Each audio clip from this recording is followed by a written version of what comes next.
program kerja. Ada tentang sampah, ya. Jadi sampah itu bagaimana sekolah bisa mengelola sampah dengan baik. Jadi jadikan sampah itu berkah, bukan jadikan sampah itu musibah.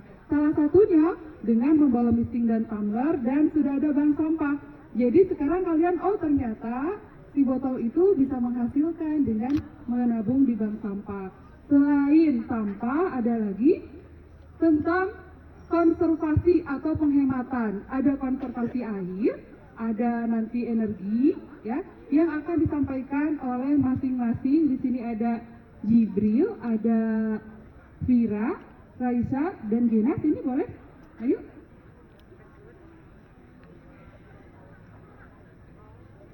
Oke. Jibril akan menyampaikan konservasi tentang penghematan air. Oke. Kalau Vira? Pengolahan sampah. Pengolahan sampah. Raisa?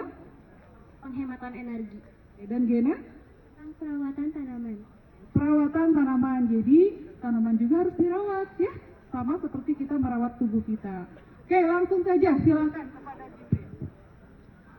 Bismillahirrahmanirrahim. Assalamualaikum warahmatullahi wabarakatuh. Alhamdulillahirabbil alamin wa bihi nasta'inu ala umuri dunya waddin. Wa sallallahu wa sallama ala sayyidina Muhammadin khatimin nabiyyin wa alihi wa sahbihi ajmain. Wa la haula wa la quwwata illa billahil aliyyil azim. Sebelumnya saya ucapkan terima kasih kepada Bapak Ibu guru sekalian yang telah mempersilahkan kami untuk berbicara di depan teman-teman sekalian. Di sini saya meminta izin kepada teman-teman sekalian untuk bisa menyampaikan beberapa poin mengenai pentingnya menghemat air atau penghematan air. Apa sih yang disebut dengan penghematan air? Jadi, menghemat air berarti menggunakan persediaan air dengan bijak dan juga bertanggung jawab. Menghemat air itu sangat penting untuk menjaga persediaan, menjaga kemurnian, dan juga menjaga kebersihan air sekaligus melindungi lingkungan. Setiap orang pastinya sangat membutuhkan air untuk bertahan hidup. Tanpa air, manusia akan jatuh sakit, bahkan sampai meninggal. Seperti yang kita tahu, sumber air yang dipakai di sekolah kita ini bersumber dari sumur, yang artinya airnya lama-lama akan habis jika tidak dijaga dengan baik oleh kita semua. Di sini ada beberapa upaya atau cara sederhana yang dapat dilakukan untuk menghemat air di sekolah. Yang pertama ada konservasi air. Nah, yang disebut dengan konservasi air di sini yaitu pelestarian atau perlindungan sumber daya alam untuk dikelola secara teratur demi mencegah kerusakan dan kemusnahan air. Nah, itu dimulai dari diri sendiri dulu. Terus yang selanjutnya membawa bekal minum dari rumah masing-masing. Selanjutnya menanam tumbuhan di lingkungan sekolah. Yang terakhir membuat saluran biopori. Nah, di sekolah kita ini sudah mulai mengadakan saluran biopori. Tujuannya untuk memanfaatkan limbah air wudhu untuk kolam ikan, wadah penadah air hujan, dan juga untuk area resapan air hujan. Poin selanjutnya ada lakukan aksi wudhu satu jari. Nah, maksudnya adalah air keran yang kita gunakan untuk wudhu jangan dikucurkan terlalu besar, cukup seukuran jari saja. Tanpa kita sadari, itu juga termasuk dalam upaya menghemat air di sekolah. Selain itu, air juga dipergunakan untuk memasak, mencuci, mandi, dan membersihkan kotoran yang ada di sekitar rumah. Air juga digunakan untuk keperluan industri, pertanian, peternakan, perkebunan, pemadam kebakaran, dan berbagai keperluan lainnya. Intinya, air itu sangat banyak sekali manfaatnya bagi keberlangsungan hidup manusia. Maka dari itu, kita harus menjaga kelestariannya, jangan sampai kita menghamburnya. Poin selanjutnya akan disampaikan oleh teman saya. Mungkin sekian yang dapat saya sampaikan. Mohon maaf bila ada kekurangan atau kesalahan pengucapan. Wassalamualaikum warahmatullahi wabarakatuh.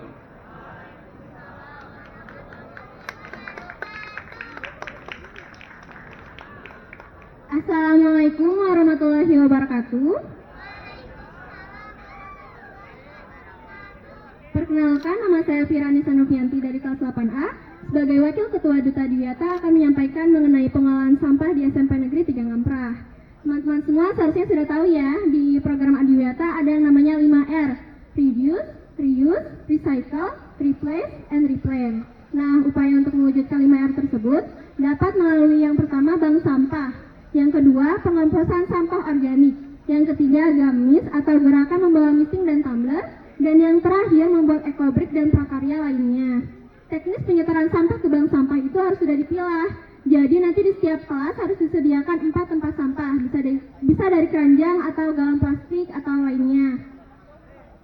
Nah, di setiap tempatnya harus dibedakan juga setiap sampah yang dimasukkan ke dalam keranjang atau yang akan disetorkan ke dalam bank sampah harus sudah bersih, jadi dibersihkan terlebih dahulu ya. Karena apabila masih kotor itu tidak akan diterima oleh pihak bank sampah atau akan dikembalikan. Selanjutnya untuk lokasi buang sampah organik, yang pertama bisa di lubang organik yang terletak di kebun jeruk di sebelah kanan podium, dan yang kedua bisa di lubang biopori. Selain untuk mencegah banjir, lubang biopori juga berguna untuk mengumpulkan sampah organik. Hanya sampah organik ya, tidak diisikan oleh sampah-sampah plastik atau sampah lainnya. Nanti akan jadi kompos dengan sendirinya. Boleh juga langsung dimasukkan ke dalam kompos bag, tapi hanya sampah organik. Letaknya ada di depan kelas 9C, ada 2 kantung hijau. Di pojok lapang ada 3 kantung hijau, dan di dekat TPS ada 1 kantung hijau. Manfaatnya bisa untuk menyuburkan tanah kebun, mengurangi atau memanfaatkan sampah organik, dan pupuk kompos juga bisa dikemas untuk dijual. Terakhir, untuk gamis atau gerakan membawa misting dan tumbler, itu bukan hanya dibawa untuk tidak dihukum atau tidak dicatat, tetapi digunakan. Gunanya untuk apa? Untuk mengurangi adanya sampah.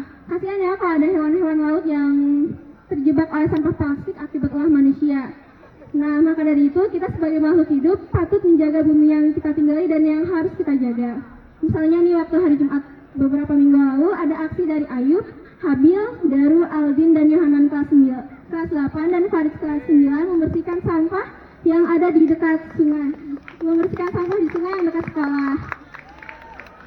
Dari aksi nyata itu bermanfaat juga untuk meningkatkan rasa kepedulian kita terhadap sampah. Dengan harapan setelah dibersihkannya sungai itu tidak ada lagi sampah yang berserakan di sungai itu agar terlihat bersih, jernih juga. Kegiatan positif itu juga dapat dijadikan contoh mulai dari hal kecil dulu saja agar menjadi kebiasaan yang tertanam pada diri kita. Dan satu lagi, tidak boleh membakar sampah karena dampaknya akan menyebabkan pemanasan global yang akan menyebabkan suhu yang lebih panas atau kenaikan suhu dan permukaan laut yang akan naik. Masih ada cara lain untuk memusnahkan atau menghilangkan sampah, seperti untuk sampah anorganik bisa dijadikan ekobrik, dan untuk sampah organik bisa dijadikan kompos. Mungkin itu saja yang dapat saya sampaikan. Mohon maaf apabila ada kata yang kurang mengenakan. Wassalamualaikum warahmatullahi wabarakatuh.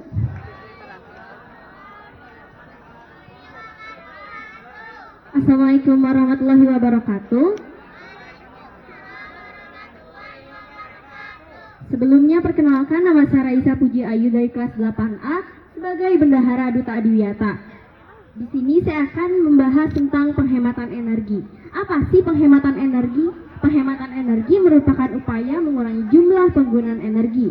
Penghematan energi dapat dicapai dengan penggunaan secara efisien, di mana manfaatnya yang sama diperoleh dengan menggunakan energi lebih sedikit, ataupun dengan mengurangi konsumsi dan kegiatan yang berhubungan dengan energi. Dari menghemat energi tersebut, tentu saja kita akan banyak sekali mendapat manfaat. Salah satunya mengurangi pemakaian bahan fosil. Salah satu contoh bahan fosil adalah bensin yang terbentuk dari cairan berwarna hitam yang dipompa dari perut bumi. Cairan tersebut mengandung hidrokarbon yang disebut minyak bumi. Dengan hal tersebut, tentu saja kita akan mendapatkan dampak negatif dari menggunakan minyak bumi secara berlebih, yaitu seperti polusi udara dan pemanasan global. Apa sih pemanasan global itu? Pemanasan global adalah adalah suatu bentuk ketidakseimbang ekosistem di bumi akibat terjadinya proses peningkatan suhu rata-rata di atmosfer, laut, dan daratan di bumi yang berdampak suhu bumi yang lebih panas dan dapat menyebabkan beberapa bencana. Salah satunya seperti badai yang dahsyat dan meningkatnya kekeringan. Lalu bagaimana ya upaya menghemat pemakaian bahan fosil, yaitu dengan menggunakan alat transportasi yang setidaknya dapat mengurangi pemakaian bahan fosil. Salah satunya dengan menggunakan kendaraan listrik. Contohnya motor listrik, mobil listrik, hingga sepeda listrik. Namun bagi sebagian orang menggunakan alat transportasi tersebut cukup berat, mulai dari biaya dan lain-lain. Maka dari itu lebih baik kita menggunakan sepeda. Penghematan energi listrik juga berpengaruh untuk mengurangi pemakaian bahan bakar fosil. Cara menguranginya yaitu dengan mengurangi penggunaan lampu pada siang hari dan membatasi penggunaan alat elektronik berdaya tinggi. Dampak negatif dari pemborosan listrik juga mengakibatkan tagihan listrik membengkak, hilangnya cadangan listrik, dan sering terjadinya pemadaman listrik yang diakibatkan listrik habis.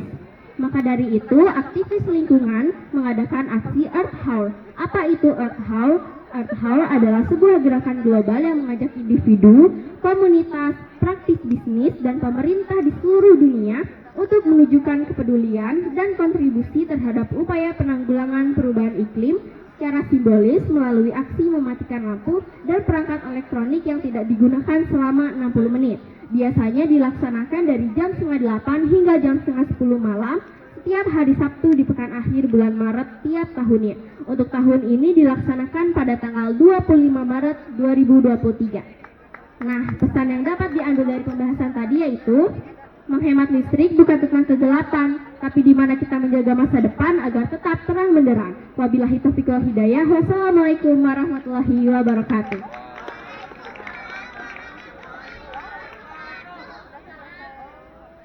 Assalamualaikum warahmatullahi wabarakatuh.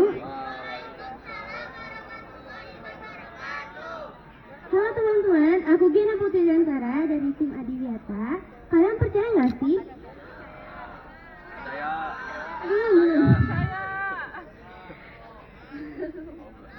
Kalian percaya nggak sih tanaman dapat membantu kita untuk menjalani hari-hari yang penuh bahagia ini? Ada yang percaya, ada yang enggak ya. Kalau aku sih percaya, karena tanaman adalah sumber makanan bagi kita. Tanaman juga dapat menyerap karbon dioksida dan menghasilkan oksigen. Di sekolah kita ada tempat-tempat penanaman khusus loh. Di belakang lapangnya ada greenhouse. Di depan toilet ada toga dan di sebelahnya ada kebun cengkeh. Di sebelah podium ada kebun jeruk. Vertical garden ada di toilet belakang dan di ruang guru. Lapangan pun dikelilingi taman-taman yang harus kalian jaga. Oh iya, pohon cemara, tolong jangan dicabuti. Masa yang tadinya pink pendek jadi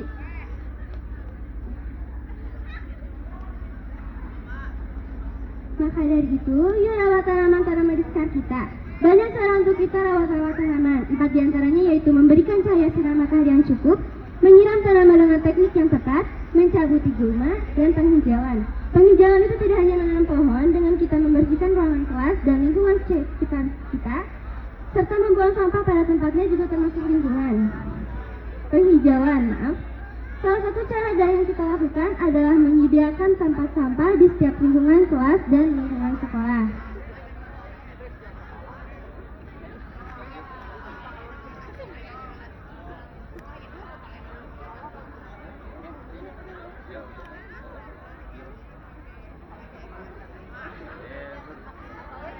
Terima kasih perhatiannya. Wassalamualaikum warahmatullahi wabarakatuh. Ya, terima kasih kepada teman-teman yang sudah menyimak.